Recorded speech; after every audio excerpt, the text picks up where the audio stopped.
Depuis 6 mois, la barbarie de l'entité sioniste en Palestine occupée dévoilée au grand jour, remettant en cause le récit historique et la victimisation de l'occupant soutenu dans son épuration ethnique par l'Occident depuis 75 ans. Pour justifier l'offensive génocidaire du 7 octobre, l'entité sioniste, comme vous le savez, a avancé un argument fallacieux, la légitime défense, un argument de plus en plus difficile à assumer, même pour l'Occident, qui, à maintes reprises, a affirmé son soutien inconditionnel à la folie meurtrière sioniste qui vise sans la moindre état d'âme des civils palestiniens. Sur les plus de 33 000 martyrs, 70% sont des femmes et des enfants. Mais ce génocide est aussi l'un des plus meurtriers pour les humanitaires, y compris les agents des Nations Unies. Les humanitaires sont des témoins trop gênants pour l'entité sioniste et la question à laquelle nous allons tenter de répondre ce soir.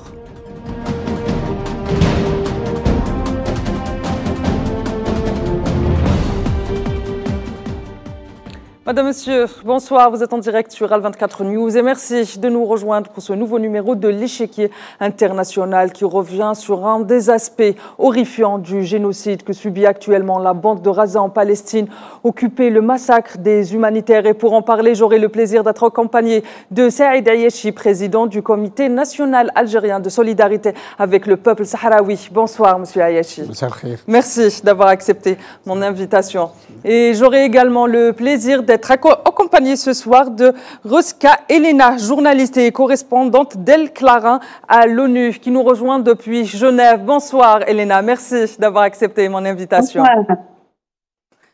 Alors, je commence avec vous, Monsieur Ayachi. Les humanitaires tués à Gaza la semaine dernière ont jeté un tollé et effroyer la communauté internationale. Est-ce qu'on peut dire que maintenant la communauté internationale se rend compte du génocide qui est à huis clos, qui est en train de se jouer? Et d'un autre côté, est-ce que finalement, au sein même de l'entité sioniste, les disparitions sont, les disparités sont en train d'apparaître, puisqu'on sait que ces humanitaires travaillaient en collaboration avec l'armée de l'occupant qui savait où est-ce qu'ils allaient. Et là aussi, l'entité sioniste avance un argument fallacieux en disant encore une fois que les soldats de l'occupant étaient persuadés, je cite, de viser des membres du Hamas, qualifiés là aussi, je cite, de terroristes par l'entité sioniste.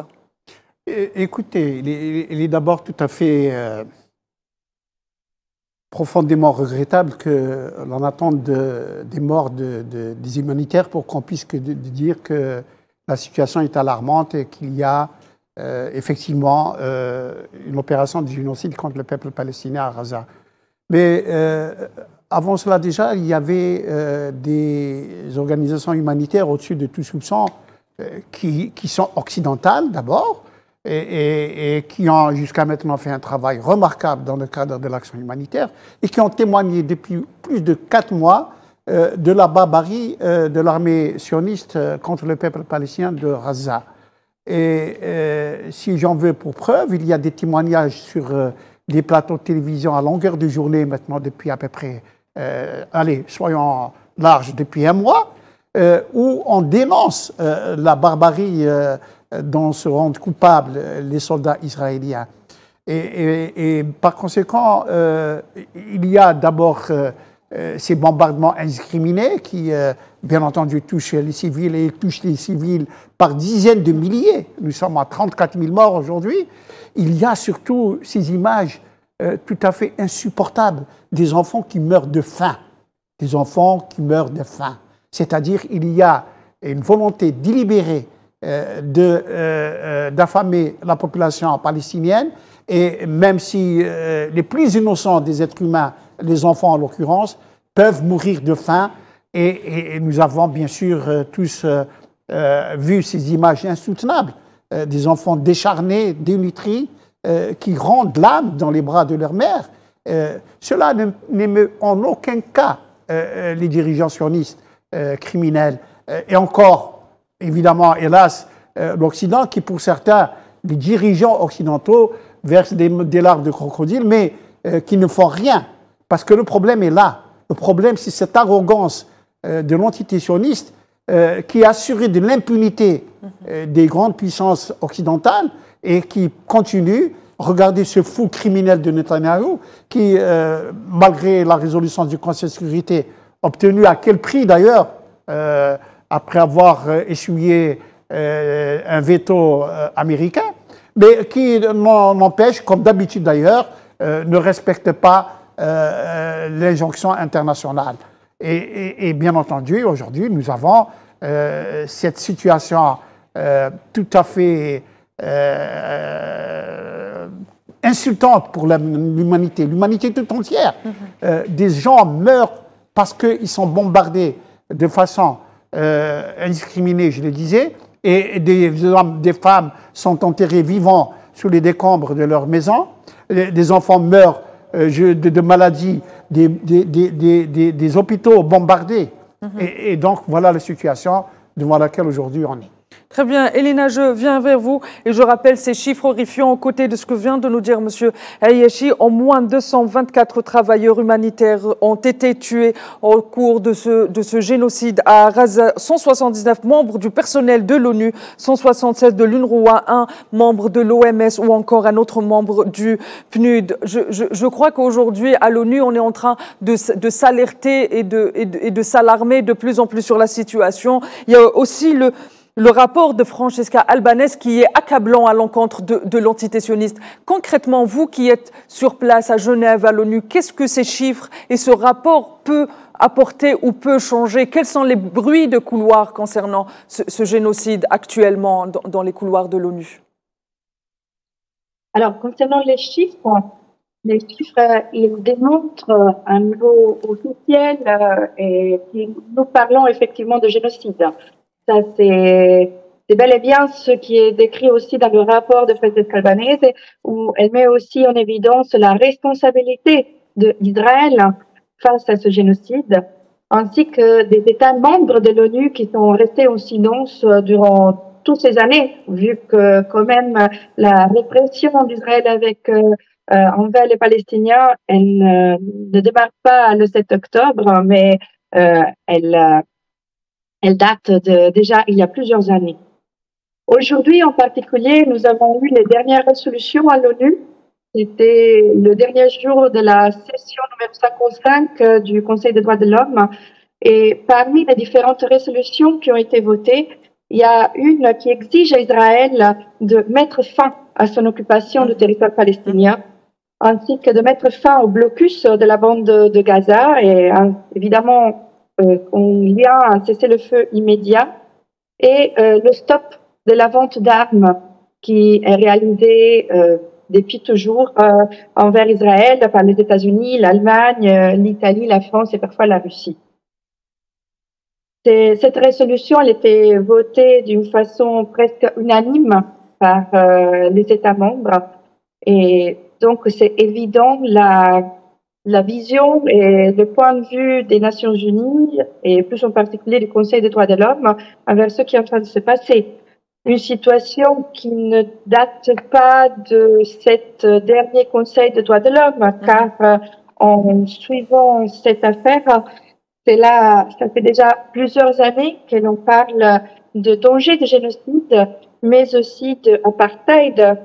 Tels étaient les mots explicités par l'ancien rapporteur Michael Lynch ainsi que par Ban Ki-moon, où il dénonçait la grave situation dont les Palestiniens se retrouvaient. Et, je peux me permettre de citer ces mots. Au fait, il réquestionnait la façon dont l'ONU et ses États membres s'étaient opposé, situé face à l'occupation de l'Ukraine. Et il avait dénoncé ce fait et en disant que si les États membres et l'ONU s'étaient peut-être prononcés de même façon envers la situation de la Palestine, des territoires occupés par les sionistes, peut-être aujourd'hui personne ne parlerait ni d'apartheid, ni encore moins de génocide. Très bien. Monsieur Hayachi, à la lumière de ce que vient de nous dire Elena, est-ce qu'aujourd'hui on peut s'attendre par exemple à voir la plainte de l'Afrique du Sud se concrétiser et surtout est-ce qu'on peut s'attendre à voir des sanctions à l'encontre de l'entité sioniste? Elena l'a très bien rappelé, même les anciens rapporteurs ont fait du très bon travail, ils ont dit qu'aujourd'hui on est face à un génocide, on est face à une épuration, enfin ils n'ont pas utilisé les termes épuration ethnique, mais l'alerte a été lancée depuis très longtemps. Mais est-ce qu'aujourd'hui, on peut s'attendre quelque chose, écoutez, à une action? il y a une situation inextricable justement dans le mécanisme des Nations Unies. D'abord, vous avez signalé dans votre introduction que beaucoup d'agences de l'ONU étaient ciblées, et je pense qu'elles étaient délibérément ciblées par l'armée sioniste de Netanyahou. Tout simplement, il ne faut pas l'écarter, c'est une sorte de punition de l'ONU parce que son secrétaire général, depuis plusieurs mois maintenant, réclame un cessez-le-feu. Il a été d'ailleurs insulté en direct par Netanyahou qui ne reconnaît pas le truc.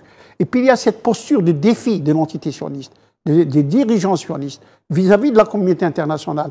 Malgré justement ces dénonciations qui sont multiples, qui sont documentées, qui sont argumentées, malgré les appels au cessez-le-feu qui ont été faits depuis maintenant plusieurs semaines, rappelons qu'Israël est l'un des pays au monde qui n'applique aucune résolution de l'ONU qui date depuis 50 ans maintenant.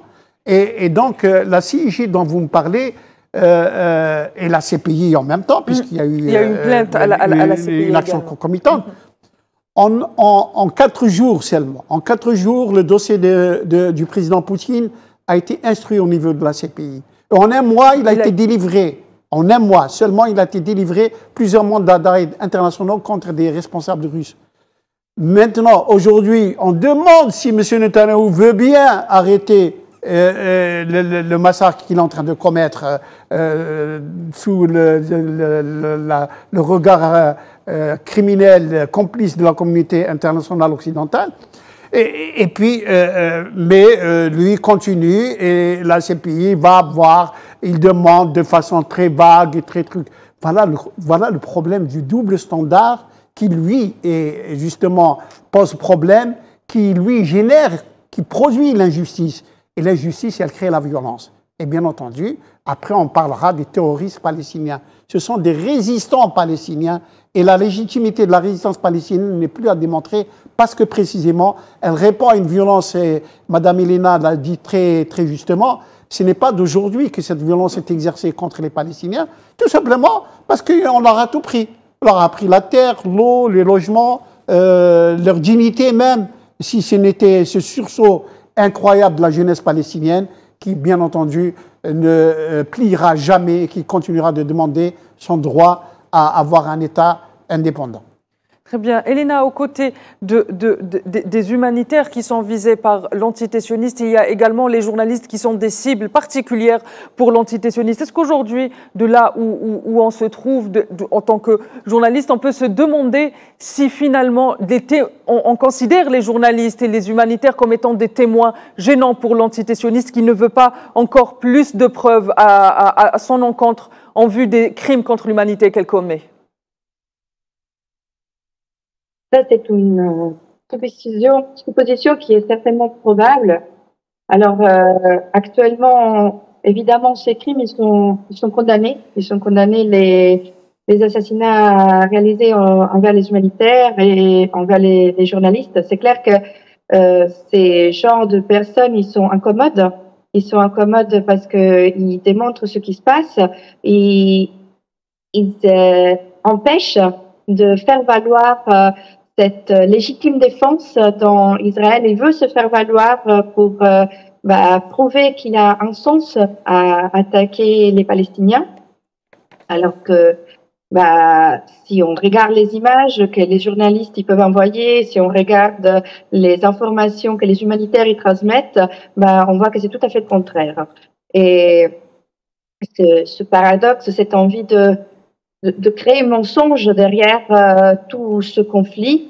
Et ça, de nouveau, je veux le mettre bien en évidence, pas seulement depuis le 7 octobre, fait que, effectivement, nous sommes dérangeants. Nous sommes dérangeants et le problème qui crée, c'est que, par exemple, suite à l'assassinat de ces travailleurs de World Central Kitchen, où il y a plusieurs ONG, mis à part celle de World Central Kitchen et ANERA, qui ont décidé de ne plus créer un acheminement, distribution d'aide aux Palestiniens et à Gaza.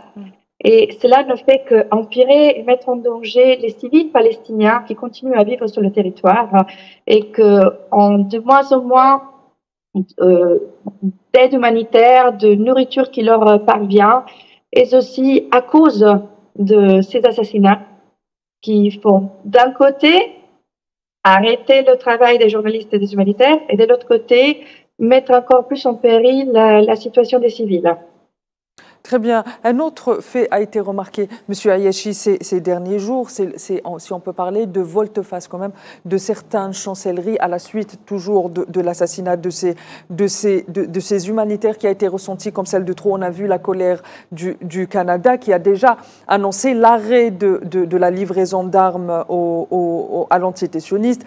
Actuellement, en Grande-Bretagne aussi, des ONG, même cette question est en débat, et des ONG exigent l'arrêt des livraisons d'armes et actuellement la question de la livraison d'armes britanniques est en débat. Est-ce qu'on peut dire que finalement l'entité sioniste, même si ce n'est que faible, est en train d'être isolée face à ce crime contre l'humanité? Je rappelle que les peuples du monde entier se sont soulevés et ont témoigné leur soutien à la cause palestinienne. On veut bien l'espérer. Effectivement, il y a comme un mouvement dans ce sens, parce que trop, c'est trop, tout simplement. Et ça, c'est le fait de cette arrogance sans limite de l'entité sioniste qui se croit tout permis, qui d'ailleurs est dans une position de défi vis-à-vis de la communauté internationale. Oui, il fut un temps, pas si loin, où les journalistes et les humanitaires étaient quelque part dans les conflits des cibles, j'allais dire au contraire, préservées, qu'il fallait préserver. Et donc, aujourd'hui, l'Occident, je parle de l'Occident parce qu'il a une très lourde responsabilité dans ce qui arrive à Gaza. Aujourd'hui, l'Occident, ici et là, disent que, en fait, voilà, pour contraindre Netanyahou à arrêter le massacre, on va arrêter les livraisons d'armes. Mais il a le plus grand livreur d'armes du monde, en l'occurrence les États-Unis d'Amérique. Il ne manque de rien. D'ailleurs, par des canaux officiels ou non officiels, on a cité le chiffre de 3 millions d'obus qui ont été livrés depuis le 7 octobre à l'entité sioniste. Et bien entendu, n'oublions pas la 6e flotte qui, bien sûr, mouille au large des côtes de Gaza. Et donc, il peut être approvisionné en n'importe quel moment avec n'importe quel type d'armes. En plus qu'on cite certains pays qui continuent de faire leur business criminel en direction d'Israël. Bon, mais le problème, c'est qu'il faut que maintenant, cette hypocrisie occidentale s'arrête et que les dirigeants occidentaux reprennent leurs esprits. Et ce que vit le peuple palestinien à Gaza, c'est exactement ce qu'ont vécu les peuples en Occident pendant la Deuxième Guerre mondiale. Et peut-être en pire parce que en ce temps-là, il y avait moins de moyens, j'allais dire, de destruction qu'aujourd'hui. Et donc aujourd'hui, qu'on vient de dire, on va arrêter, on n'a pas arrêté, on va arrêter la livraison d'armes. Quand on ne sait pas. En attendant, le massacre continue. En attendant, Netanyahou continue d'exterminer les Palestiniens, aussi bien par terre que par les airs. Et par conséquent, il faudra absolument que ces Occidentaux, que ces dirigeants occidentaux prennent les responsabilités et dénoncent cette situation et contraignent Netanyahou à arrêter cette extermination sans nom contre le peuple palestinien. Est-ce que finalement, s'il y a un véritable changement d'avis ou de position des États-Unis, le reste du bloc occidental va suivre? Bien entendu, c'est clair que le leader du monde occidental, ça reste les États-Unis d'Amérique. Et nous voyons comment certains dirigeants européens, moi je les nomme, Charles von der Leyen, Sunak, etc., suivent à la lettre le doigt sur la couture du pantalon ce que font, ce que disent et ce qu'ordonnent les États-Unis d'Amérique. Et par conséquent, la responsabilité des États-Unis d'Amérique est très grande. D'ailleurs, dans cette histoire-là, il y a maintenant un courant, et c'est celui-là qui est porteur d'espoir, à l'intérieur même des États-Unis d'Amérique. Je ne parle pas encore des universités qui sont l'honneur des États-Unis d'Amérique, mais à l'intérieur du Congrès américain, où il y a maintenant un courant qui dit que trop c'est trop, qu'il faut maintenant trouver les mécanismes pour contraindre Netanyahou à arrêter le massacre et d'aller vers une véritable solution qui puisse préserver l'ancienne que nous entendons depuis des décades, la sécurité d'Israël, mais surtout permettre au peuple palestinien de bénéficier d'un droit que lui donne le droit international. Et je rappelle à un téléspectateur qu'il y a eu beaucoup de démissions au sein même du département Absolument. d'État américain pour dénoncer ce génocide. Et ça a été des démissions publiques pour affirmer le ras-le-bol de cette politique étrangère américaine qui finalement représente et le clan démocrate et le clan républicain. Elena, je viens vers vous. Vous nous avez dit tout à l'heure que le Conseil des droits de l'homme de l'ONU a adopté aujourd'hui la résolution appelant à l'arrêt de ces livraisons d'armes qui se font complices des États-Unis. Est-ce que cette résolution est contraignante ou, là encore, comme d'autres résolutions de l'ONU, il va falloir attendre la bonne volonté des États-Unis et des grands pays livreurs d'armes? Alors, encore une fois, malheureusement, toutes les résolutions qui sont données au sein du Conseil des droits de l'homme sont des recommandations.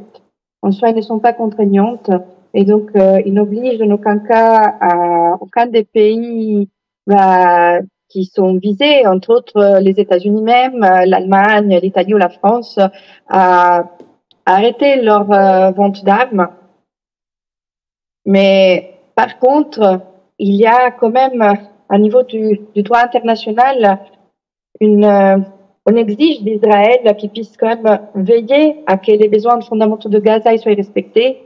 Et dans un certain sens, il y a aussi une autre liste que moi j'aime bien aussi souvenir parce que au-delà de la vente d'armes, au-delà de tout ce qui est en train de se passer depuis le 7 octobre, il y a plusieurs choses plusieurs investigations qui ont été faites au sein de l'ONU. Entre autres, il y a eu une publication en 2020 d'une liste noire. Il s'agit de différentes entreprises, 112 entreprises pour le plus qui appartiennent à Israël, la Grande-Bretagne, l'Hollande, les États-Unis et la France, qui sont installées dans les territoires occupés palestiniens. Ils ont été installés, en tout cas, jusqu'au 7 octobre. Et ces entreprises, ils peuvent être tenus responsables pénalement des crimes de guerre à niveau de droit international. Et sous une certaine forme, ces pays qui sont les propriétaires de ces entreprises, ils sont aussi responsables. Et du coup, mon espoir, c'est que, en vue de la force des choses et d'où nous arrivons depuis le 7 octobre à ce génocide, à cette massacre, on fait que là, la situation elle est devenue intenable, ingérable. Il y a quand même un certain réveil. En tout cas, moi, je remarque ça au sein du Conseil des droits de l'homme, mis à part du fait que les recommandations ne sont pas contraignantes. Je remarque une envie des pays à prendre part à ce débat. Une envie que jusqu'avant, je n'ai jamais vue. En tout cas, à chaque débat autour de la Palestine, la majeure partie des pays présents dans la salle, ils quittaient la salle du Conseil des droits de l'homme. Aujourd'hui, cela ne se passe plus. Alors que ce soit pour la situation médiatique, pour le fait que la chose déjà, elle a éclaté à un niveau qu'on ne peut plus vraiment faire semblant qu'elle n'existe pas. Mais de ce fait, je garde un espoir que ces recommandations, ils deviennent effectives. Peut-être pas demain, dans un certain temps, mais entre autres, malheureusement, il y aura C'est déjà un pas en avant. C'est déjà un pas en avant. On a mis la lumière, M. Ayachi. Donc, elle disait sur les crimes de l'antisémitisme. M. Ayachi, il nous reste très peu de temps. Vous avez 1 minute pour répondre. Est-ce qu'aujourd'hui, les gros pays exportateurs d'armes vers le Moyen-Orient ne peuvent pas se permettre, pour des raisons économiques, mais aussi pour maintenir l'entité sioniste comme étant leur base arrière sécuritaire au Moyen-Orient? Certainement. On sait très bien que le business des armes est un marché très florissant et que des intérêts énormes sont à défendre pour les uns pour les autres. Mais on ne peut pas gagner de l'argent au prix de milliers de morts, au milieu de vies humaines qui sont perdues de façon, j'allais dire, irresponsable. Et je crois que maintenant, il faut libérer le droit international parce que seul le droit international peut nous rendre justice au peuple qui lutte pour leur indépendance. Très bien, messieurs. Merci, monsieur Ayachi. Je rappelle que vous êtes le président de l'association de solidarité avec le peuple sahraoui. Durant ce numéro, j'étais également accompagnée de Ruska Elena, journaliste et correspondante d'El Clara à l'ONU. Quant à vous, très chers téléspectateurs, il ne me reste plus qu'à vous souhaiter une excellente suite des programmes sur Al 24 News.